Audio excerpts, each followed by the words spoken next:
ओम नमः सिद्धेभ्यः। ओम नमः सिद्धेभ्यः। ओम नमः सिद्धेभ्यः। हे शांति संत अरिहंत अनंत ज्ञाता, हे शुद्ध बुद्ध शिव सिद्ध अबद्ध धाता, आचार्य वर्ग वज्झाय सुसाधु सिंधु, मैं बार बार तब पाद पयोज वंदू, मैं बार बार तब पाद पयोज वंदू। देवादिदेव श्री शांतिनाथ भगवान की जय। संत श्रोमणी आचार्य भगवंत गुरुदेव श्री विद्यासागर जी महामुनिराज जी की जय। आचार्य परमेष्टि गुरुदेव श्री समय सागर जी महामुनिराज जी की जय। वात्सल्य मूर्ति ज्येष्ठ मुनिराज श्री विनम्र सागर मुनि महाराज जी की जय। जय बोलिए पूज्य मुनि श्री आदि को लेकर श्री निसंग सागर जी महाराज आदि 24 महामुनि राजाओं की जय। पूज्य साधारण मुनिराज श्री निसर्ग सागर मुनि महाराज जी की जय। 3 कम 9 कोटि महामुनि राजाओं की जय। समाजस्थ मुनिवर श्री निकलंक सागर मुनि महाराज जी की जय। जय बोलिए पूज्य मुनि श्री निस्वार्थ सागर जी महाराज की।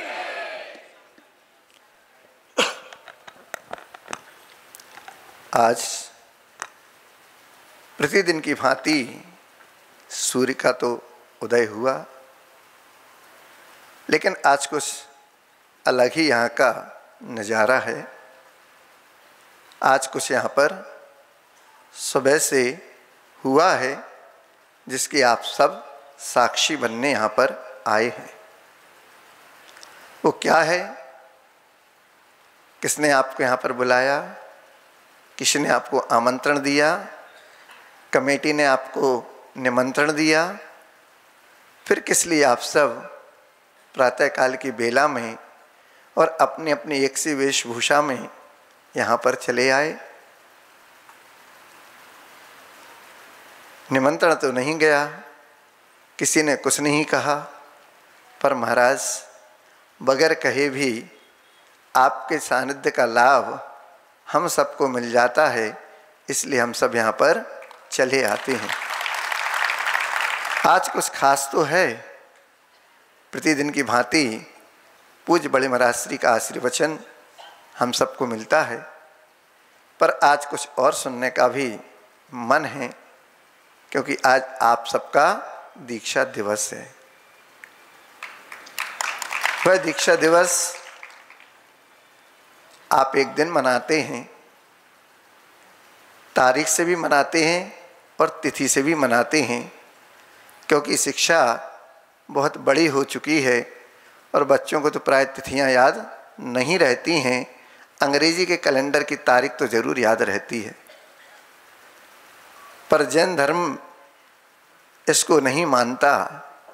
वह केवल तिथि के हिसाब से ही, ग्रह नक्षत्र के अनुसार ही चला करता है। तिथियां उसी के मान के कारण घटती बढ़ती रहती हैं, तो तारीख में वो तिथि आ भी सकती है, नहीं भी आती, आगे पीछे हो जाती हैं, पर तिथि के अनुसार तो दीक्षा दिवस हम मनाते चले आते हैं। जो साधक हुआ करता है वह एक दिन दीक्षा दिवस नहीं मनाता है, वह तो अपने गुरु के आदर्श सम्मान में पल पल प्रतिपल प्रतिदिन 30 दिन 12 महीने जब तक इस देह में अंतिम श्वास है तब तक गुरु को अपनी श्वास पर विराजमान करके, अपने हृदय में गुरु को विराजमान करके और अपना दीक्षा दिवस मनाता रहता है। आज बुलौए चलौए में तो नहीं आए हम, लेकिन सुना था कि 2013 श्रावण शुक्ला चतुर्थी को शांतिनाथ भगवान के पादमूल में उनके समोषण में आचार्य भगवंत दिगंबर सरोवर के राजहंस संत श्रोमणी गुरुदेव श्री विद्यासागर जी महाराज के कर पल्लव से 24 ब्रह्मचारी भाइयों को जैनेश्वरी दीक्षा प्रदान की गई थी। यह सौभाग्य हमारा नहीं है, ये सौभाग्य उन आचार्य परमेष्टि के कृपा पात्र जिन्होंने प्रथम शिष्य बनने का सौभाग्य प्राप्त किया था। द्रोणागिरी में ऐसे नवीन आचार्य भगवंत गुरुदेव श्री समय सागर जी महाराज से जो धारा निश्चित हुई है और यहाँ तक बस सागर के रूप में चली आई है।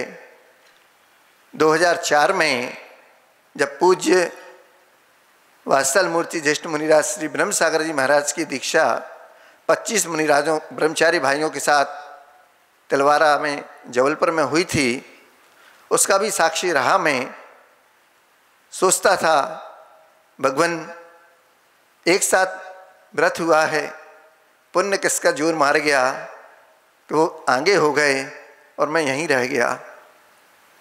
पर कहते हैं कि जिसने गुरु की आज्ञा को पालन कर लिया, जरूरी नहीं कि उसको पीछे हाथ में मिल जाए तभी शिष्य कहलाता है।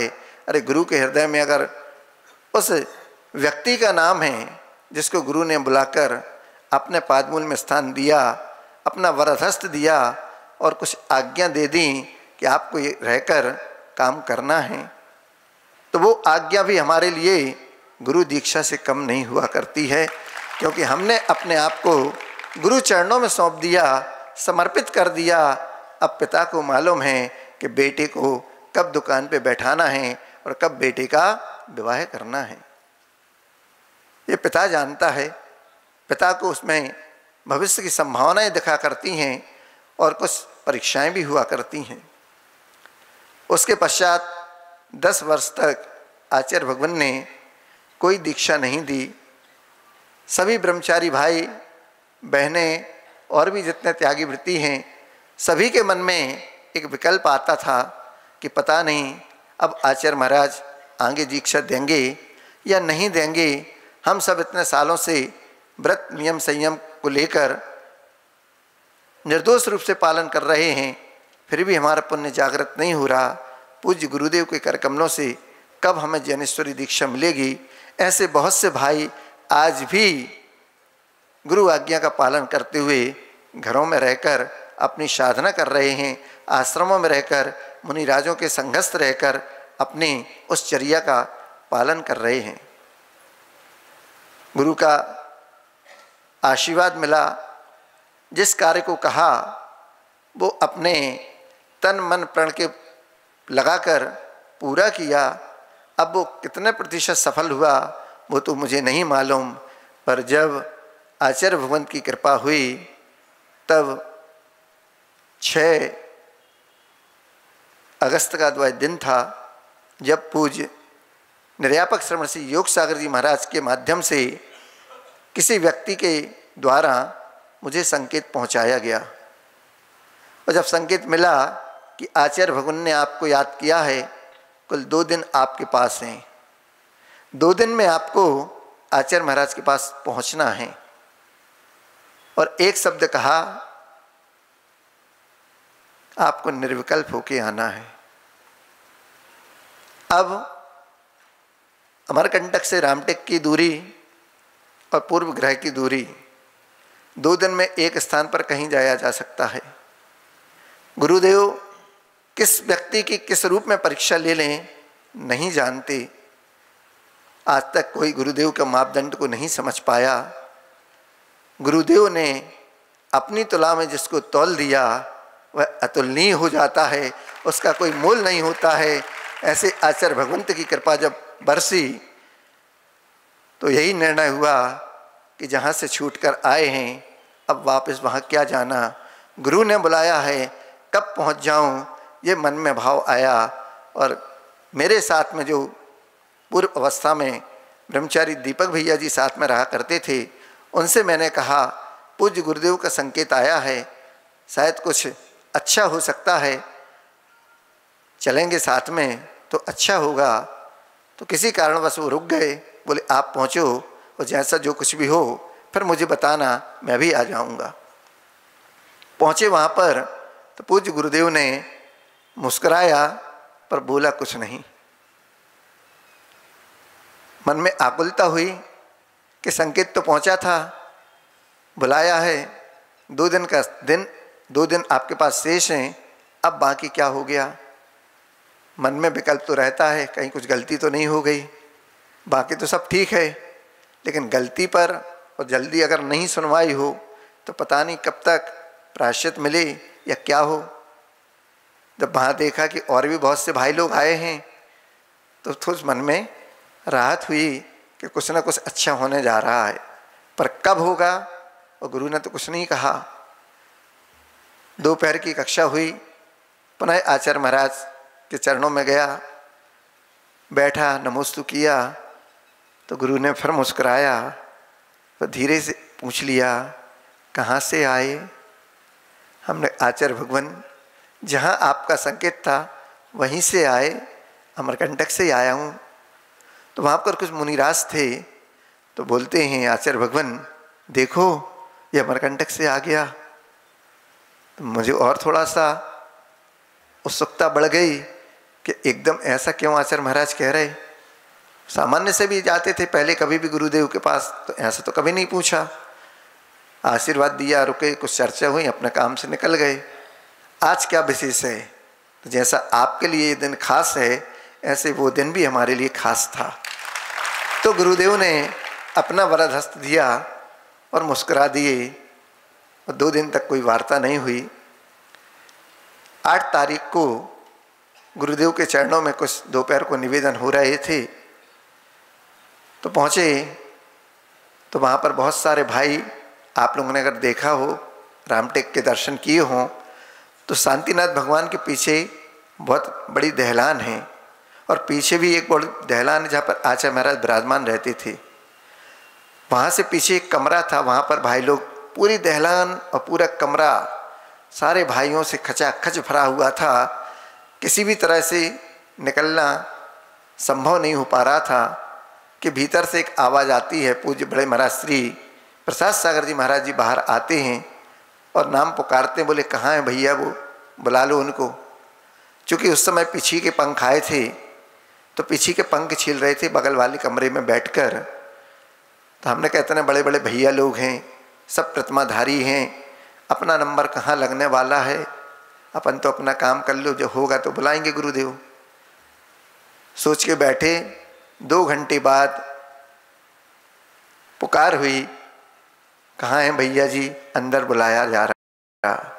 और जैसे ही अंदर से बुलाया जा रहा है सुना भाइयों ने, तुरंत मुझे रास्ता अंदर जाने के लिए मिल गया। वहाँ पर गया, बैठा गुरुदेव के चरणों में, तो मेरे हाथ में तो श्रीफल था नहीं। दरवाजे के बाहर हमारी मुनिश्री खुरई के हैं, वो बहुत अच्छा लेखन कार्य भी करते हैं। उन महाराज भैया जी के पहले नाम नहीं जानते थे, पहली बार ही देखा था उनको। उनसे नारियल लिया हाथ में, हमने कहा आपका नंबर आएगा, मैं बाहर आके आपको दे दूंगा। और उनके हाथ का श्रीफल अपने हाथ में लेके गुरु के चरणों में गया। अनुमोदन उनकी भी थी कि सबके लिए बुलाया तो अपना सबका नंबर है। गुरुदेव ने कहा क्या? हमने कहा कुछ नहीं, बस आपके चरणों में बैठना चाहता हूँ। आपके चरणों से बहुत दूर हो गया, अब जैनेश्वरी दीक्षा चाहता हूँ। आचार्य महाराज मुस्कुराते हुए बहुत अच्छा आशीर्वाद दिया, बोले कायुस्तर कर लो। कायुस्तर किया, नमोस्तु किया। बगल में आचार्य महाराज के दोनों निर्यापक श्रमण मुनिराज ज्येष्ठ श्री योग सागर जी महाराज और प्रसाद सागर जी महाराज खड़े थे। गुरुदेव सामने विराजमान थे, उस कापी में कुछ लिख रहे थे। हमने कुछ नहीं देखा, नमोस्तु किया, दोनों महाराज की चरण वंदना की और वापस निकल गए। बाहर सब भाई पूछते क्या हुआ? हमने कुछ नहीं हुआ, गुरुजी ने यही पूछा क्या? मैंने कहा गुरुजी दीक्षा का निवेदन, जैनेश्वरी दीक्षा चाहता हूँ। गुरुदेव ने कहा कायुस्तर कर लो। मैंने श्रीफल रखा, नमोस्तु किया और बाहर आ गया। बोले भैया लोग तो बहुत देर से 15-15 मिनट भीतर बैठे हैं। हमने हमसे कुछ नहीं कहा। अच्छी बात है। उसके पूर्व की एक भूमिका और बनी थी, जब आचार्य महाराज 2013 में ही अमरकंटक पधारे और गर्मी में रुकते हुए कुछ दिनों का प्रवास था। चूँकि भाव ये समझ में आ रहे थे आचार्य महाराज के कि अमरकंटक का अगर कार्य पूरा हो जाता तो हो सकता था पंचकल्याणक करा सकते थे, पर वहाँ पर ये कार्य नहीं हो पाया था, मंदिर का कार्य कुछ अधूरा था। तो आचार्य महाराज फिर बिहार कर गए और डिंडोरी मंडला होते हुए रामटेक पहुंच गए। वहाँ पर डिंडोरी से जब बिहार किया तो मोहनिया पटपरा नाम का एक गांव पड़ता है, वहाँ सुबह बिहार करके पहुँचे तो वहाँ पर कमरे में वैयावित्ति के निमित्त से मैं, दीपक भैया जी और हमारे अमरकंटक के कोषाध्यक्ष मनीष जी बुढ़ार वाले तीनों अंदर थे। गुरु जी से निवेदन किया तो वैयावित्ति करते समय थोड़ी सी चर्चा हुई। तो चर्चा ये चली कि जो अमरकंटक में आपने सहस्कुट का आशीर्वाद दिया है वो सहस्कुट में क्या होगा। इतना बड़ा वो सहस्कुट है, 151 फुट की ऊंचाई में जाने वाला है, कहीं पे 81 फुट है, कहीं 101 फुट है, कहीं 216 में है, आदि आदि। तो मानस्तंभ का तो एक रूप है, लेकिन सहस्कुट में 1008 प्रतिमा तो होंगी, तो किस रूप में रखना है, क्या होगा वो। तो आचार्य जी बोले सोच तो रहा हूँ मैं क्या करना है। तो मैंने कहा आचार्य महाराज यहाँ पर दिल्ली के आगे हस्तिनापुर है, वहाँ दर्शन करने गया था तो वहाँ पर भी मैंने देखा था, वहाँ पर तो मानस्तंभ तो है, बीच में पूरा खाली और ऊपर जाके श्री जी के दर्शन होते हैं। आचार्य श्री बोले ऐसा अपने में नहीं होगा, 1000 भगवान नीचे से ऊपर तक होंगे और ऊपर से नीचे तक होंगे। कायुस्सर करो कि पहली प्रतिमा का सौभाग्य आपको मिले। जैसी आपकी कृपा भगवान, पहली प्रतिमा हुई, दूसरी प्रतिमा दीपक भैया जी की हुई, कुछ और प्रतिमा मनीष जी ने और एक और थे भैया जी रायपुर वाले, वो भी आ गए। ऐसे कुल मिला के 11-13 प्रतिमाओं का मंगलाचरण हो गया। आचार्य महाराज बोले मेरा काम तो हो गया। सहस्कुट और पहली प्रतिमा का सौभाग्य दिलाया आचार्य भगवंत ने कि जिन्होंने भी भगवान की प्रतिमा को सहस्कुट में विराजमान किया है, फिर उसको भगवान बनने में देरी नहीं लगती है। पहले मुनि बना जाता है, अपने कर्मों की निर्जरा की जाती है, तब जाके भक्त से भगवान बना जाता है। आज उसी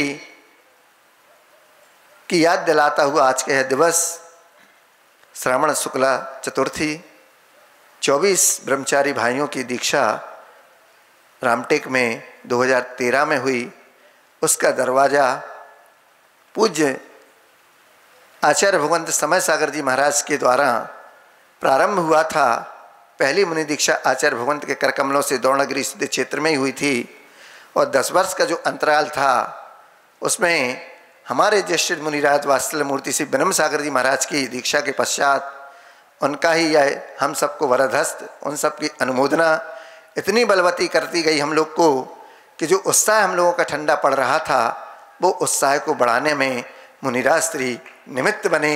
हम लोगों को हर समय प्रेरित करते रहे, विशुद्धि बढ़ाइए, जाप करिए, माला फेरिए, आपका भी नंबर जल्दी आएगा। और उनकी भावनाएं साकार हुई, उनका आशीर्वाद हम सब भाइयों को फलीभूत हुआ और आचार्य महाराज ने अनुकंपा कर दी। 10 साल के बाद फिर उनकी विशुद्धि बढ़ी, हम सबको उन्होंने आगे बढ़ाया और बड़े महाराज श्री ने भी समय समय पर हम सबको संग में रहते हुए भी प्रेरणा दी, कार्य को करने की सीख भी दी, बताया कैसे मुनिचर्या का पालन किया जाता है। और सब भाइयों की अनुमोदना ऐसी हुई कि फिर लगातार 2013 की दीक्षा के बाद 3-4 बार गुरु महाराज के कर पल्लव से और भी ब्रह्मचारी भाइयों की दीक्षाएं होती गईं। रामटेक से अब निकले चातुर्मास के बाद नेमावर आए, भोपाल चतुर्मास हुआ, फिर विदिशा चातुर्मास में 4 मुनि दीक्षा हुई। वहाँ से गए तो फिर बीनावारा में 3 मुनि दीक्षा हुई, फिर ललितपुर में पहुँचे तो 10 मुनि दीक्षाएँ हुई। उसमें भी नामकरण नी सीरीज का ही आचार्य महाराज ने रखा। ना से ही उन सभी मुनिराजों की दीक्षाएं हुई थीं जो 10 ललितपुर में मुनि दीक्षाएं हुई थीं। उन सब मुनिराजों को आज मैं इस मंच के माध्यम से सादर नमोस्तु निवेदित करता हूँ। सारे मुनिराजों को सबके ओर से आप ज्येष्ठ मुनिराजों को भी नमोस्तु निवेदित करता हूँ।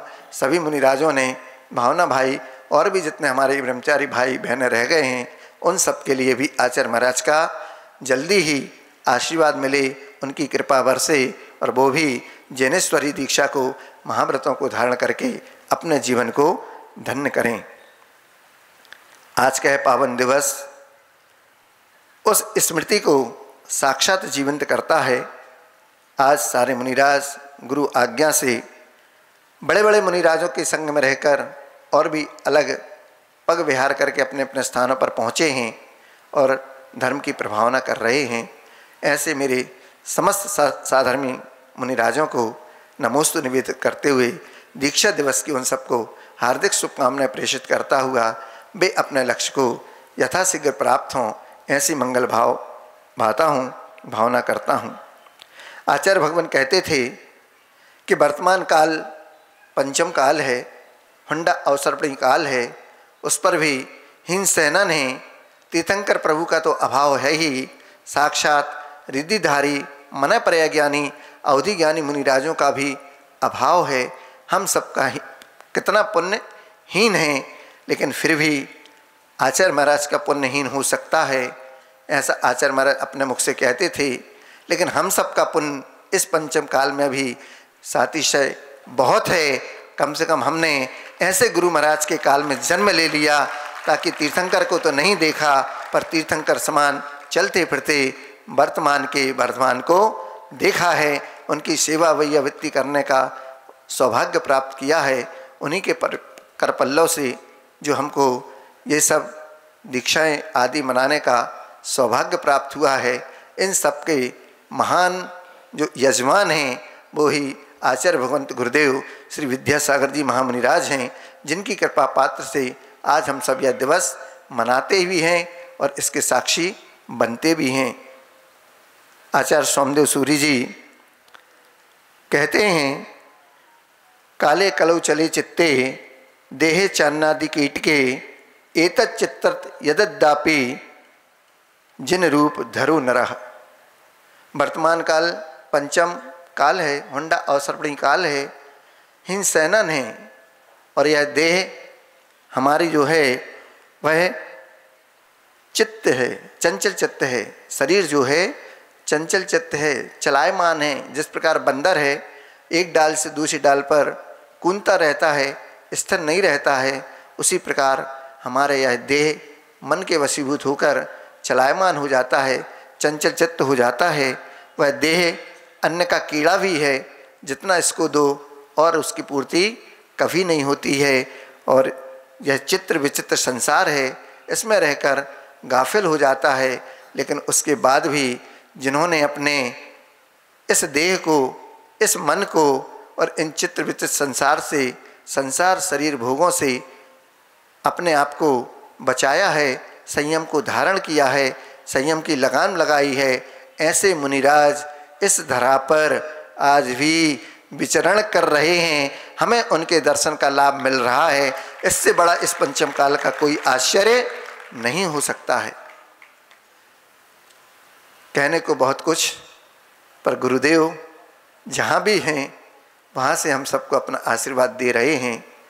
बिहार की भी एक संस्मरण है कि जब आचार्य महाराज ने यहीं रेवती रेंज से हम सबको अलग अलग जगहों पर जाने के लिए निर्देशित किया था, आशीर्वाद दिया था, और हम लोग चातुर्मास करके और भी निमाड़ की यात्रा कर रहे थे, तो दोपहर के समय कुछ श्रावक बंधु आए थे आचार्य भगवान के दर्शन करके।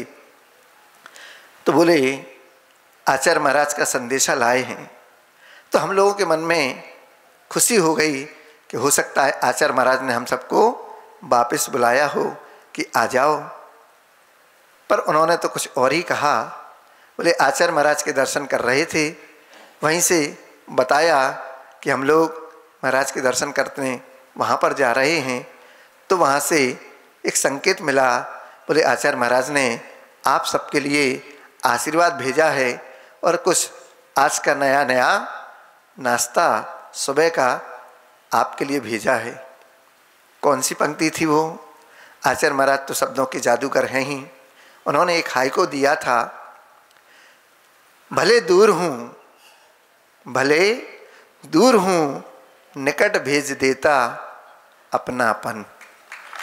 ऐसा आशीर्वाद गुरु महाराज ने दिया हम सबको, और हम लोग की यात्रा सानंद संपन्न हुई। और वापस सिद्धवरकूट पर जब पहुँचे तो सिद्ध स्थान पर रहने का 2-4 दिन का भाव पूज्य बड़े महाराज जी ने रखा। हम लोगों ने चर्चा की, शाम को भक्ति की, और भक्ति के बाद ही आचार्य भगवान का संकेत आ गया कि सीधे न्यामावर चले आओ। न्यामावर पहुँचे, पंचकल्याणक का सौभाग्य गुरु महाराज के चरणों से हम सबको मिला।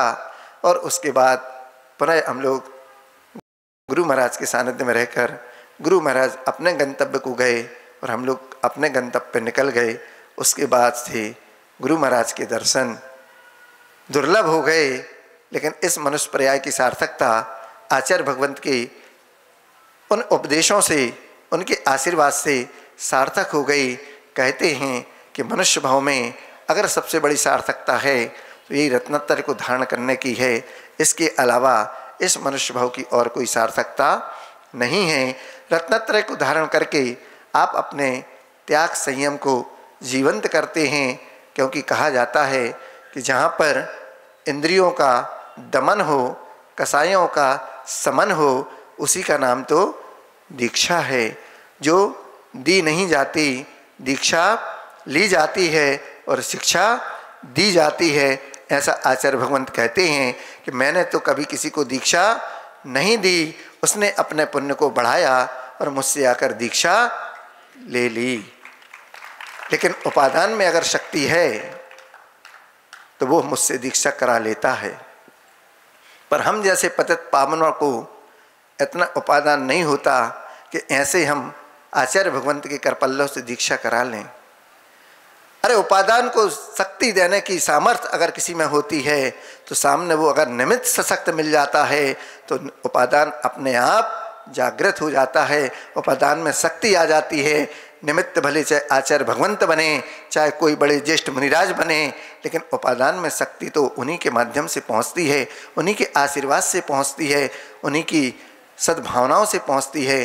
तब जाकर पतित होने वाला वह पामर पावन बन जाता है। गुरुदेव की ऐसी आशीर्वाद, उनकी अनुकंपा हम सब पर बनी रहे, क्योंकि ना पूछो जमाने से कि हमारी हस्ती क्या है, ना पूछो जमाने से कि हमारी हस्ती कहानी क्या है।